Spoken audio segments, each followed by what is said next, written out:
Hello and a very good morning. You're watching Rajya Sabha television. This is the breakfast news. I'm Frank Pereira and all eyes today are on Haryana and Maharashtra, where both the states go to polls today and polling has already begun. We'll tell you all about it in just a bit, but first up, a look at the headlines. Polling underway in Maharashtra and Haryana in over 1 lakh polling booths, heavy security in place to ensure free and fair voting. Prime Minister announces 1,000 crore package to help Andhra Pradesh recover after cyclone Hudhud. Vizag's megacity plans have taken a big hit. Riding on falling food and fuel prices, wholesale price inflation dips to a 5-year low in September. All eyes on RBI now to cut rates at its next policy meet. US steps up airstrikes against Islamic State in Syria. President Barack Obama predicts a long-term fight ahead. And WHO puts the latest death toll near 4,500, warning the number could more than double in the next 2 months as far as Ebola is concerned.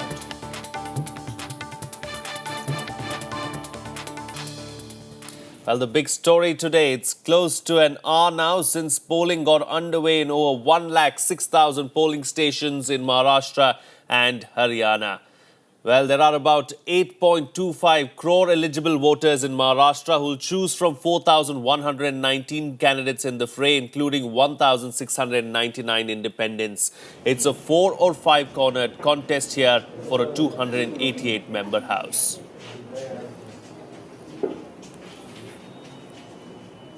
Well, our correspondent Kriti Mishra joins us from Maharashtra early this morning. Kriti, give us a sense of what's really happening on the ground. What is the voter turnout expected to be like in Maharashtra today?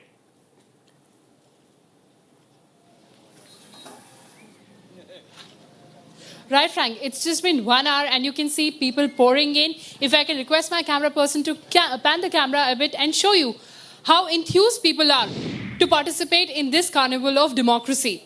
Remember, Frank, Nasik is a very keenly watched contest because in 2012, the MNS in conjunction with the BJP swept the municipal corporation polls here. And also, it is a very strong turf for NCP heavyweight Jagan Bhujbal. So it is a very keenly watched contest. All the big wigs descended in this area to, swing the poll in their favor. Well, indeed, back to you, Frank. Indeed, that's what's likely to happen there in Maharashtra. But let's quickly get a word in from Haryana as well and get our viewers up to date with what's going to happen in Haryana. In Haryana, about 1.63 crore voters, including 87 lakh women, are eligible to vote today. They'll be sealing the fate of 1,351 candidates, including 109 women. The Election Commission has taken all necessary steps to ensure free and fair polling in both the states. Well, there you have it, of course. Haryana, another crucial state. Voting has already begun in Haryana. It's been about an hour now. We've seen thus far a good voter turnout in both the states. Of course, the final figures will only be out sometime later this evening when the Election Commission gives out those figures to us. But this time around, it is expected to be a good voter turnout in both the states. And it's going to be an extremely interesting election as well because all the alliances have broken in both the states and all the parties have decided to go it all alone this time around, and it's going to be interesting to wait and watch and see what's exactly going to happen in these two states. Opinion polls, of course, thus far have given the BJP an edge, but in the past we've seen that many of these opinion polls have been wrong. So a detailed picture will start emerging on the 18th of October by around 10 or 11 a.m. in the morning. We'll get the clear trends as to what exactly is happening in these two states.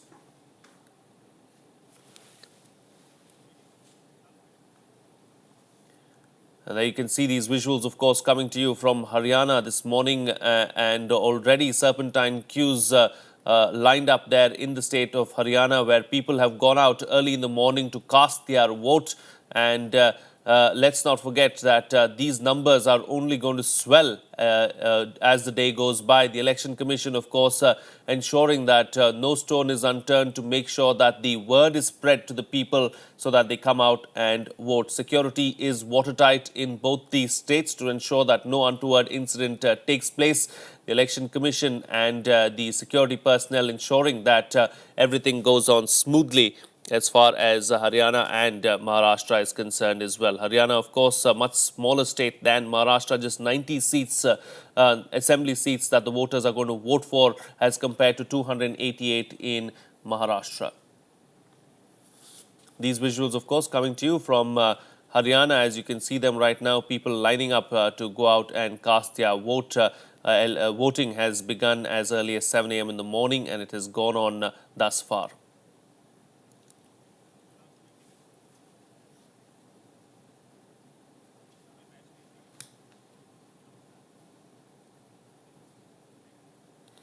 Well, Maharashtra is geared up for an epic battle at the hustings. In fact, never before in the history of the state has there been a five-cornered contest. The splits in long-standing alliances just 3 weeks before the polls set the stage for an election that could bring tectonic changes in the state's political map.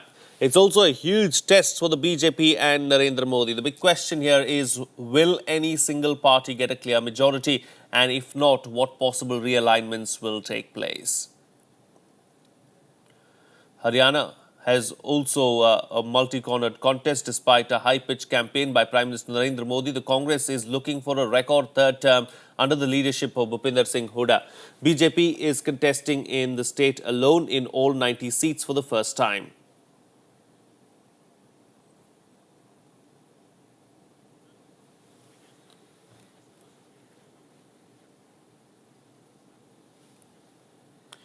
Joining me on the show this morning is Pratap Sadashiv Thorat, political commentator who joins us from Mumbai at the moment. A very good morning, Pratap, and thank you for joining us on the program. It's interesting this time around, of course, all the major alliances in Maharashtra have broken, and it's expected to be a five-cornered contest in most of the seats. What do you expect is going to happen as far as these crucial elections are concerned? Good morning to you. The thing is, five corner contest is minimum. Sometimes somewhere there are rainbow contests also, 7 color contests. Because we are not counting here BSP, Bahujan Samaj Party, and some other left parties. Yes, go on. Today we just hope that there will be.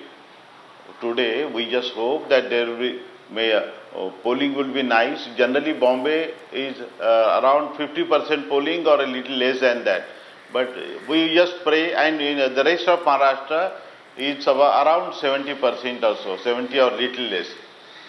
Indeed, of course, this time around, since you mentioned, like in many of the seats, it's going to be a rainbow contest of sorts in Maharashtra. Even a few votes are going to be extremely crucial today because just a percentage point in votes can turn things around for a single party, isn't it? Yeah. The other thing is, Bombay, so far, we had alliances. BJP and Shiv Sena had alliance for the quarter century. But now, Uddhav Thackeray is, he did an excellent job in campaigning in the sense that he left no stone unturned, this campaign, as if it is matter of life and death for the Shiv Sena. Okay. And as far as the Modi factor is concerned, do you think that Modi has had any kind of bearing on the ground there in Maharashtra? Is it really going to have an impact on the voter of Maharashtra? Definitely, Modi is going to have the impact because what were our calculations? BJP last time got around 46 seats out of the 288 seats in alliance with Shiv Sena. But so we were the surveys revealed that BJP would get around 90 or so. But after Modi started campaigning for the BJP, he has stretched that party to the 110 or 120 mark. So Modi's impact is very much there. He addressed 27 rallies in Maharashtra. All right. All right. Do stay with us, Pratap. Continue to stay with us. We'll come back to you for another comment in just a bit. But in the meantime, let's go across to our correspondent, Vishal Dahiya, who joins us from Haryana to get us a picture of what exactly is happening there in Haryana. Vishal, of course, Haryana, much smaller state as compared to Maharashtra, but nonetheless equally important. Give us a sense of what's really happening on the ground there. What is the voter turnout expected to be like today in the elections?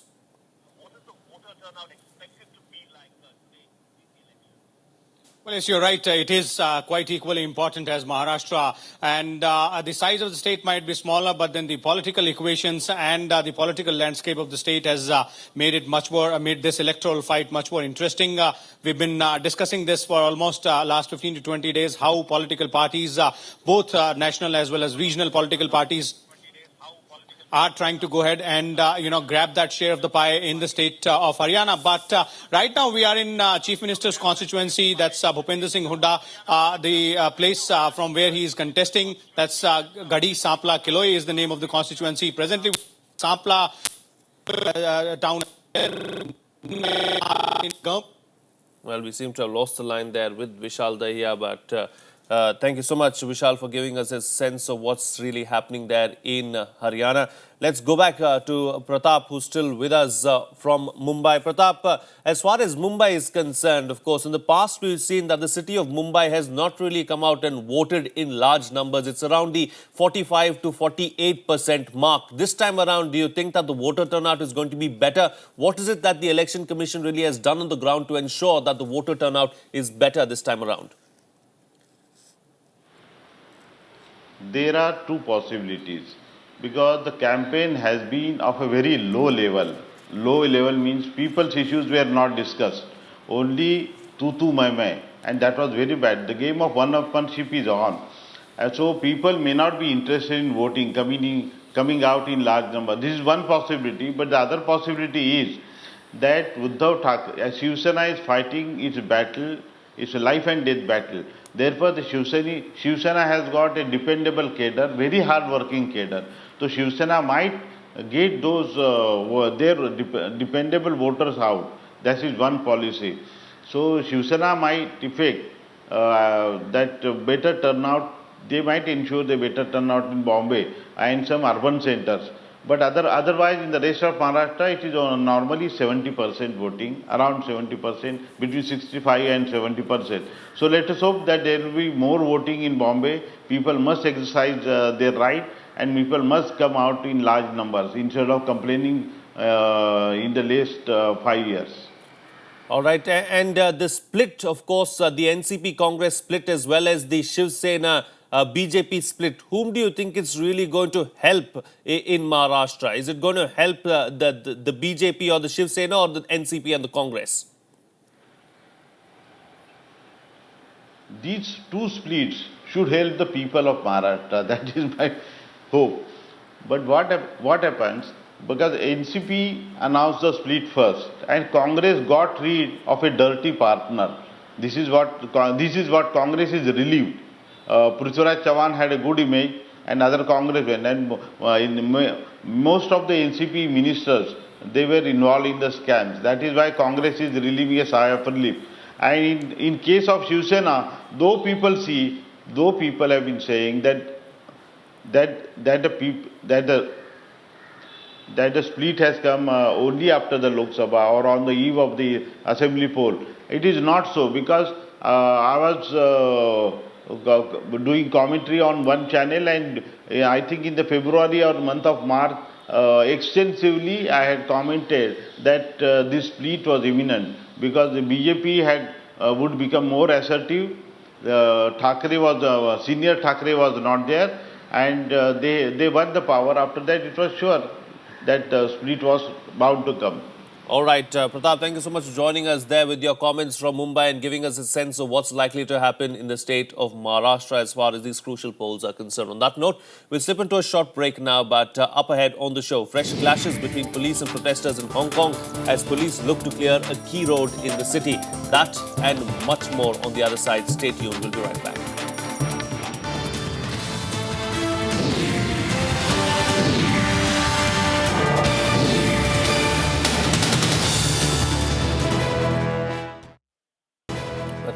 watching Rajya Sabha television. Well, Visakhapatnam in Andhra Pradesh, the state that the Chief Minister had planned to turn into a mega city, bore the brunt of cyclone Hudhud on Sunday.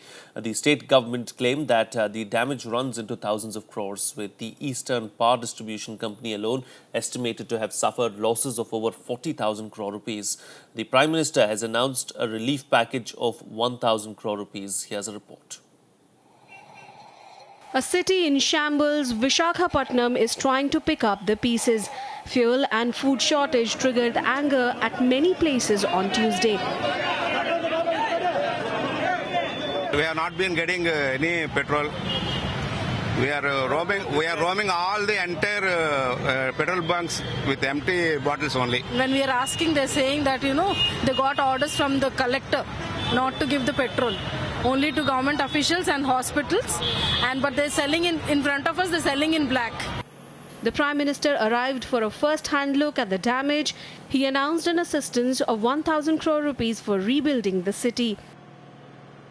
Bharat सरकार की तरफ से एक interim assistant के रूप में 1,000 करोड़ रुपया भारत सरकार से तरफ देने की मैं घोषणा करता हूं और तुरंत सर्वे होने के बाद आगे भी भारत सरकार आंध्र के साथ, वाइजाग के साथ पूरी तरह साथ रह करके इन समस्याओं से बाहर निकलने के लिए जो भी आवश्यकता होगा उसको पूरा करेंगे.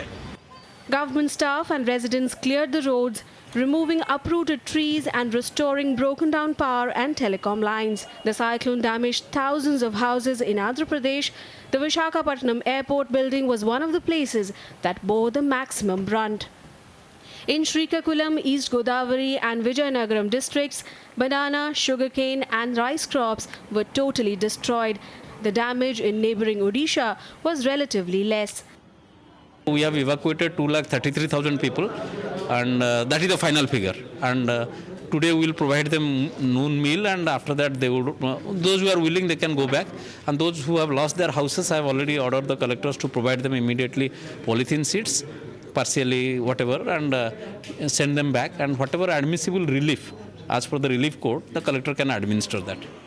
Even as thousands of people spent a third night in cyclone shelters, the Navy announced Operation Leher to carry out an aggressive relief operation. 19 helicopters were dispatched to drop food and water packets to affected villages. Efforts are being made in coordination with the state agencies to get this relief material to the various surrounding villages and wherever it's required. The death toll due to cyclone Hudhud rose to 24 as the weakened storm moved inland. The after effects were felt in North India, Uttar Pradesh and even Delhi received heavy rainfall in some parts. Bureau Report, Rajya Sabha TV. Moving on, now softening food prices have pulled down wholesale price inflation to a near 5-year low of 2.38%. Government data also shows that food inflation fell to a nearly 33-month low of 3.52%. The fall gives the RBI more headroom to cut interest rates. There is good news for consumers ahead of Diwali. A day after retail inflation fell to its lowest since January 2012, WPI inflation came down to a 5-year low of 2.38%. WPI-based inflation was at 3.74% in August and 7.05% in September 2013. Food inflation is also down to a nearly 2.5-year low of 3.52%. It has been on the decline since May. Well, it is a matter of great assurance that the inflation has come down to the 5 years lowest level. Our government was elected on the whole idea to bring in inflation. Wholesale inflation in onion contracted to 58.12% in September compared to a contraction of 44.7% in August. Inflation in vegetable prices as a whole shrunk to 14.98% in September. Experts believe the figures indicate inflationary pressure is waning for now. Inflation का rate कम हुआ है, यानी महंगाई बढ़ने की जो रफ्तार मात्र कम हुई है, उसमें मेन रीज़न जाता है कच्चा तेल, क्रूड ऑयल की प्राइसेस को. इन्फ्लेशन कम हुई है तो हमारी जीडीपी ग्रोथ बढ़ने की पॉसिबिलिटी हो जाएगी. All eyes are now on the Reserve Bank of India, which will bring its next monetary policy review on December 2nd. Bureau Report, Rajya Sabha TV. Meanwhile, President Pranab Mukherjee is in Finland on the second leg of his 5-day visit. India and Finland will sign 19 agreements to step up cooperation in energy, fishing and education, besides exploring tie-ups in science and technology during President Pranab Mukherjee's state visit. The visit will be a first in 26 years by an Indian president to Finland. During the first leg of President's trip in Norway, the two sides signed several agreements. The president also urged Norwegian companies to join the Make in India initiative as he invited investors and entrepreneurs to explore possibilities of investment in the infrastructure sector.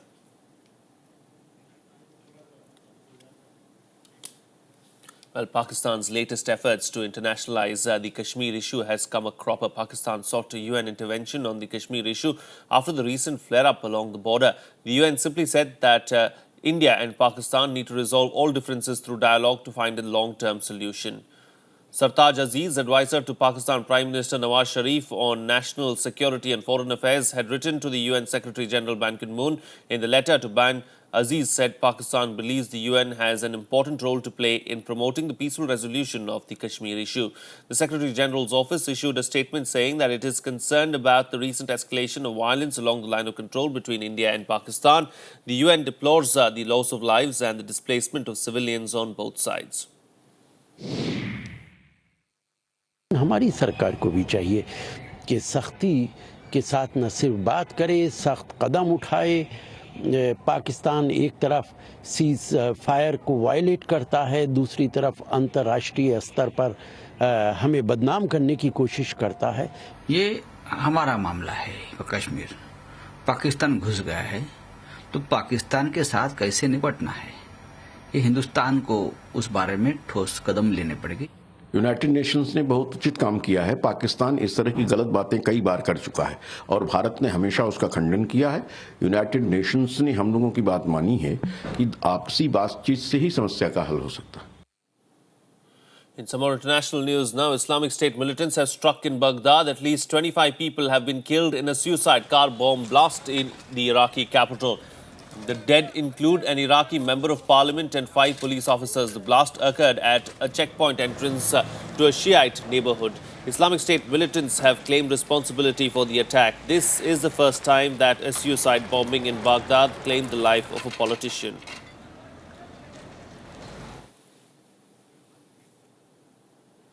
Meanwhile, the US President Barack Obama has called for a long-term campaign against the Islamic State in Syria and Iraq. Obama addressed military commanders from 22 countries that have joined the anti-IS coalition. Meanwhile, in the Syrian town of Kobani, the US-led coalition stepped up airstrikes against IS. Over the past 2 days, the coalition carried out 21 strikes against IS targets in the strategic town of Kobani. US officials said that the airstrikes have slowed the IS advance. Kurds recapture Kobani Hill after 10 days of intense fighting. This is going to be a long-term campaign. There are not quick fixes involved. Our nations agree that ISIL poses a significant threat to the people of Iraq and Syria, and because of the numbers of foreign fighters that are being attracted and the chaos that ISIL is creating in the region, ultimately it will pose a threat beyond the Middle East, including to the United States, Europe, and far-flung countries like Australia. Well, let's get you some news from Hong Kong now. In one of its most intense drives so far, the Hong Kong police forces used pepper spray and chainsaws to remove protesters' barriers and clear an underpass near the city government's headquarters. The situation turned violent as pro-democracy demonstrators retaliated and rallied on the road, bringing traffic to a halt. Protests have now entered the third week, occupying key parts of the city in a bid to put pressure on China and Hong Kong to answer their calls for electoral reforms. Kam Chung Road, the amateur road over that way has been cleared by the police because of no reason. So in response to them, we therefore decide to block these long roads. Protests began, one people doing, and then another people join, and then. Well, nearly 4,500 people have died from the Ebola virus, according to latest WHO figures. The death rate is now up to 70% from a previously estimated 50%.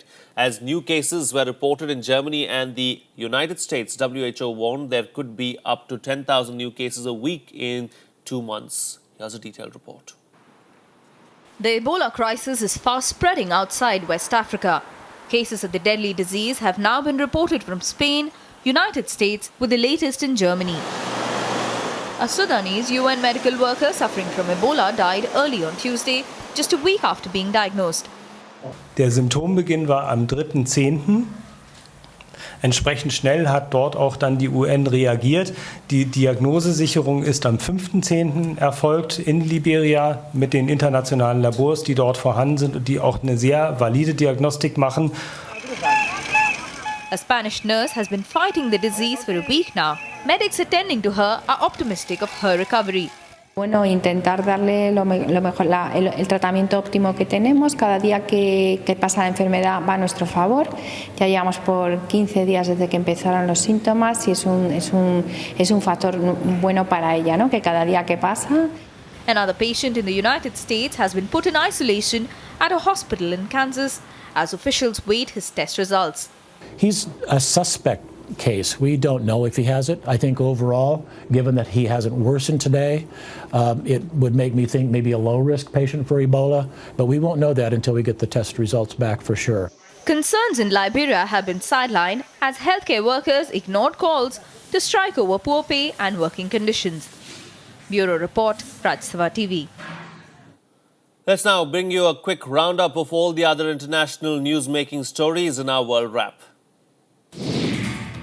Nobel Peace Prize winner Malala Yousafzai has called on Nigeria to intensify efforts to free 219 schoolgirls who were abducted by Islamist militants exactly 6 months ago. Protest marches were held in the Nigerian capital of Abuja and other areas calling for their release. Boko Haram militants had abducted the girls during a raid on their boarding school in Chibok town in northeastern Nigeria in April. Catalonia's leader has said that the Spanish region would go ahead with a non-binding vote on secession next month, despite objections from Madrid. The leader urged its citizens to take part in a looser, non-binding consultation on November 9th. He added that his government had the right to organize such an expression of popular will, and doing so would not violate Spanish law. 7 civilians were killed and 17 were injured when shells exploded near a funeral procession in the suburb of the eastern Ukrainian city of Mariupol. The city council blamed the attack on pro-Russian rebels. The victims were participating in a funeral procession when the attacks took place. The second day of Oscar Pistorius' sentencing hearing ended soon after the court was told the Steenkamp family was offered 350,000 rand by the athlete, but it was rejected by the family as blood money. Earlier, a defense witness told the court that Pistorius would be physically at risk if sent to prison, as he would be vulnerable to violence and highly stressful situations.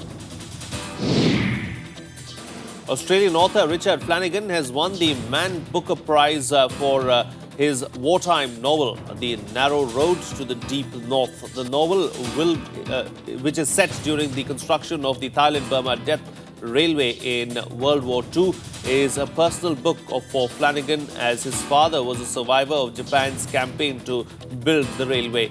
This was the first year that the Booker Prize had been open to all authors writing in English regardless of nationality.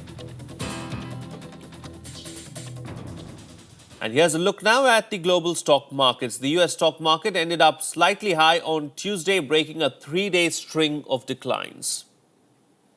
The Dow Jones Industrial Average fell by 5.88 points or 0.04% to close the day at 16,315. Standard & Poor's 500 gained 2.96 points or 0.16% to end business at 1,877.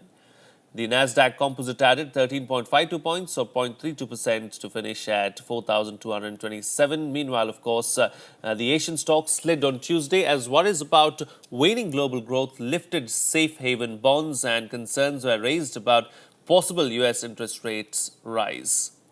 Japan's Nikkei slid by 2.4% or 65.76 points to end the trading at 14,936.